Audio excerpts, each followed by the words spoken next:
جب آپ کے اہداف آپ کے بنیادی اقدار کے ساتھ ہم آہنگ ہوں گے تو آپ کے کاموں میں روانگی ہوگی اور آپ کو کاموں کو مکمل کرنے میں زیادہ مشقت نہیں اٹھانے پڑے گی۔ اب سوال ذہن میں یہ آتا ہے کہ بنیادی اقدار کیا ہے؟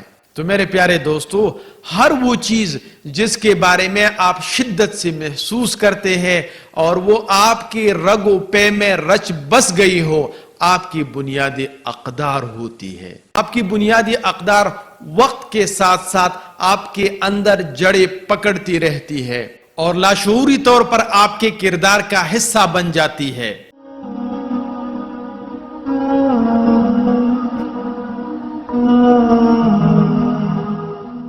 میرے پیارے ناظرین، اب آتے ہیں اہداف بنانے کی چیک لسٹ کی چوتھی خصوصیت کی طرف، اور چوتھی خصوصیت یہ ہے کہ آپ کے اہداف لچکدار یعنی فلیکسیبل ہونے چاہیے۔ اب سوال ذہن میں یہ آتا ہے کہ اہداف کا لچکدار ہونا کیوں ضروری ہے؟ تو میرے پیارے، اس کے کئی اسباب ہیں۔ پہلی وجہ تو یہ ہے کہ ہم اہداف کے حصول کا ایسا سخت نظام نہیں بنانا چاہتے جس سے انسان گھٹن محسوس کرے۔ مثال کے طور پر، اگر ہم صحت مند رہنے کے لیے ورزش کرنے کے اوقات کار ایسے رکھیں جن اوقات میں یا تو ہم فارغ نہیں ہوتے یا اتنے صبح سویرے ہو کہ آپ کو اٹھنا ہی مشکل ہو، تو اس کا آسان لفظوں میں یہ مطلب ہوا کہ آپ ورزش بھی کر سکے پابندی کے ساتھ اور بور بھی نہ ہو بلکہ لطف اندوز ہوتے رہے۔ اس کے لیے ایک تجربہ کار ذاتی فٹنس کوچ ایک ایسے پروگرام کو آپ کی مرضی کے مطابق بنانے میں آپ کی مدد کر سکتا ہے جو تفریحی بھی ہو اور آپ کو مطلوبہ نتیجہ بھی دے۔ اور اس کی دوسری وجہ یہ ہے کہ ایک لچکدار منصوبہ آپ کو یہ آزادی بھی دیتا ہے کہ جب کوئی ایسا موقع آ جائے جو پہلے سے طے شدہ نہ ہو لیکن آپ کو آپ کی منزل تک رسائی میں مدد دیتا ہے تو آپ اس کو اختیار کر سکتے ہیں۔ لیکن اس کا یہ مطلب بھی نہیں کہ آپ ہر موقع کو بغیر پرکھے خوش آمدید کہیں، اور اس طرح کرنے سے آپ اپنے منزل سے بہت زیادہ دور بھی جا سکتے ہیں اور آپ کو پتہ بھی نہیں چلے گا۔ میرے پیارے دوستو، یاد رکھیے، آپ کو ہر نئے آئیڈیا کے قبول کرنے کی ضرورت نہیں، صرف اس مقصد پر توجہ مرکوز کرے جو آپ نے اپنے لیے مقرر کیا ہے۔ اب میں آپ سے ریکویسٹ کرتا ہوں کہ پن اور کاغذ ایک مرتبہ پھر اٹھائیے اور مشق کیجئے۔ مشق یہ ہے کہ آپ اپنا 1 سال کا جسمانی ترقی کا ہدف لکھیے جو لچکدار یعنی فلیکسیبل بھی ہو، اور لکھنے کے بعد ہمارے ساتھ کمنٹس میں بھی ضرور شیئر کیجئے گا۔ میرے پیارے ناظرین، اب آتے ہیں اہداف بنانے کی چیک لسٹ کی 5ویں خصوصیت کی طرف، اور 5ویں خصوصیت یہ ہے کہ آپ کے اہداف مشکل یعنی چیلنجنگ اور جذبہ دلانے والے یعنی ایکسائٹنگ ہونے چاہیے۔ زیادہ تر بزنس مین اور پروفیشنل چند سال بعد وہ جوش و جذبہ کھو دیتے ہیں جو کیریئر کی شروع میں موجود ہوا کرتا ہے۔ وہ محض آپریٹر اور ایڈمنسٹریٹر بن جاتے ہیں اور زیادہ تر کام غیر متاثر کن محسوس ہونے لگ جاتے ہیں کیونکہ وہ روزانہ کی بنیاد پر دہرائے جاتے ہیں۔ جب آپ ایسے اہداف طے کرتے ہیں جو دلچسپ اور چیلنجنگ ہو تو آپ بوریت کی زندگی گزارنے سے بالکل آزاد ہو جاتے ہیں۔ لیکن میرے پیارے، ایسا کرنے کے لیے اپنے آپ کو اپنے خطہ آرام یعنی کمفرٹ زون سے باہر نکالنا ہوگا۔ ایسا کرنے سے آپ کو ایک فائدہ ضرور ہوگا، اور وہ یہ کہ مشکل حالات میں آپ کامیاب ہونے کے لیے آپ کی صلاحیت میں بہت اضافہ ہو جائے گا اور آپ خطروں کے کھلاڑی بن جائیں گے۔ یہی وجہ ہے جب ہم ناکامی کے خوف سے آزاد ہو جاتے ہیں تو کامیابی کا سفر شروع ہو جاتا ہے۔ اس کنسپٹ کو سمجھانے کے لیے ہم آپ کو ڈاکٹر عبدالباری خان صاحب کی کہانی سناتے ہیں۔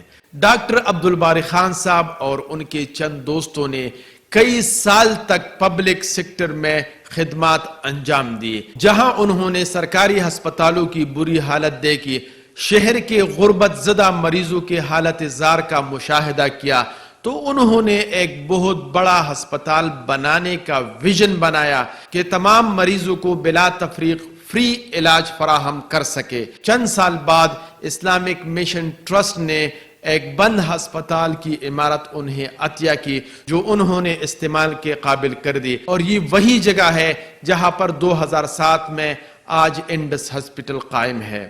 इंडस हस्पताल 150 बिस्तरों पर मुश्तमिल मल्टी डिसिप्लिनरी अस्पताल के तौर पर कायम किया गया था। इंडस अस्पताल अब इंडस हॉस्पिटल और हेल्थ नेटवर्क में तब्दील हो चुका है। ये नेटवर्क 13 अस्पतालों पर मुश्तमिल है, जिसमें 5 अस्पताल ये नेटवर्क खुद चलाता है और दीगर पब्लिक प्राइवेट पार्टनरशिप पर चलाए जा रहे हैं। ये अस्पताल कराची, जामशोरो, बदीन, मुजफ्फरगढ़, बावलपुर, मुल्तान और लाहौर में वाक़या है। इंडस हॉस्पिटल के बारे में मजीद जानने के लिए डिस्क्रिप्शन में दी गई लिंक पर क्लिक करें। मेरे प्यारे दोस्तों, अगर आप डॉक्टर अब्दुल बारी खान साहब की तरह बड़ा ख्वाब नहीं देखना चाहते तो कोई बात नहीं, लेकिन सिर्फ अपने लिए जीना भी मुनासिब नहीं, क्योंकि अपने लिए तो जानवर जीते हैं और हम तो अशरफुल मखलूकात है। लिहाजा ऐसे अहदाफ बनाइए जो आपको इतना पुरजोश रखे कि आप रात को मुश्किल से सो सके और सुबह सवेरे बिस्तर से उठने के लिए बेताब हो। और ये बिल्कुल हक और सच बात है कि अल्लाह ताला इंसान को वो सब कुछ देता है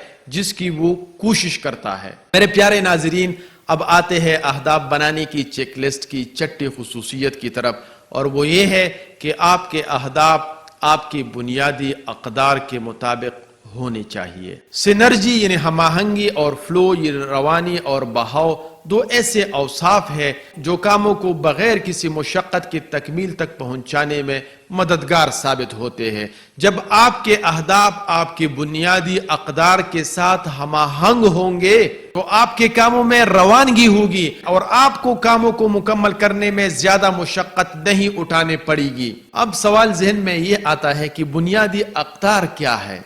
तो मेरे प्यारे दोस्तों, हर वो चीज जिसके बारे में आप शिद्दत से महसूस करते हैं और वो आपके रगो पे में रच बस गई हो, आपकी बुनियादी अक़दार होती है। आपकी बुनियादी अक़दार वक्त के साथ साथ आपके अंदर जड़ें पकड़ती रहती है और लाशऊरी तौर पर आपके किरदार का हिस्सा बन जाती है। मिसाल के तौर पर ईमानदारी और दियानतदारी आपकी बुनियादी अक़दार में से दो हो सकती है। जब आप कोई ऐसा काम करते हैं जो इन अक़दार से मुतसादिम हो तो आपकी बसीरत और ज़मीर आपको आवाज देगा कि कुछ गलत हो रहा है। फर्ज कीजिए आप पर बहुत ज्यादा रकम वाजिबुल अदा है और आप पर कर्ज की अदायगी के लिए नाकाबिल यकीन दबाव भी है। ये सूरत हाल आपके लिए तकरीबन नाकाबिल बर्दाश्त है और ऐसे में आपके दोस्तों में से एक दोस्त आपके पास आता और कहता है, आप फिक्र न करें, मैंने पैसे कमाने का एक आसान और तेज रफ्तार तरीका निकाला है, और वो ये कि हमें बैंक लूटना होगा और यूं एक ही दिन में आपका सारा कर्ज उतर जाएगा। घबराने की जरूरत नहीं, क्योंकि मेरे पास एक फुल प्रूफ प्लान है और हमें इस कार्रवाई में सिर्फ 20 मिनट लगेंगे। अब आपको दिलचस्प मखमसे का सामना है। एक तरफ आपकी माली परेशानियों को कम करने की आपकी शदीद ख्वाहिश और इतनी बड़ी रकम का हाथ आना बहुत दिलचस्प बात हो सकता है, तो दूसरी तरफ आपकी बुनियादी अक़दार और ज़मीर की आवाज। अलबत्ता अगर आपकी ईमानदारी की कदर पैसे की ख्वाहिश से ज्यादा मजबूत है तो आप बैंक नहीं लूटेंगे, क्योंकि आप जानते हैं कि ये मेरी ईमानदारी की बुनियादी कदर से मुतसादिम है, इसलिए आप ऐसा करना दुरुस्त नहीं समझते। यहां तक कि अगर आपके दोस्त ने सुपर सेल्स का काम किया है और वो इसमें इंतहाई तेज तर्रार क्यों न हो और आपको डकैती के दौरान हर तरह के खदशात से महफूज मंसूबे पर मुतमईन भी कर दे, फिर भी आप अंदर से मुस्तरिब होंगे, क्योंकि ईमानदारी की कदर और पैसे की ख्वाहिश आपस में लड़ रहे होंगे। अंदर से ये आवाज आ रही होगी कि खुदा न खास्ता ऐसा कर लिया और कामयाब भी हो गए तो ये जुर्म आपको उम्र भर के लिए परेशान करेगा। मेरे प्यारे दोस्तों, एक बात गौर के काबिल है कि जब आप अपनी बुनियादी अक़दार की हमेशा पासदारी करते हैं तो जोश पैदा होता है और बामकसद अहदाफ का हुसूल, मुशक्कत को सहूलत पर तरजीह और फैसला साजी आसान हो जाती है। इस तरह आप कभी भी अंदरूनी तनाज़ा और इस्तिराब का शिकार नहीं होंगे। आपके जज्बे में रोज बरोज इजाफा होगा जो आपको कामयाबी के आला मुकाम पर पहुंचाएगा इंशाअल्लाह।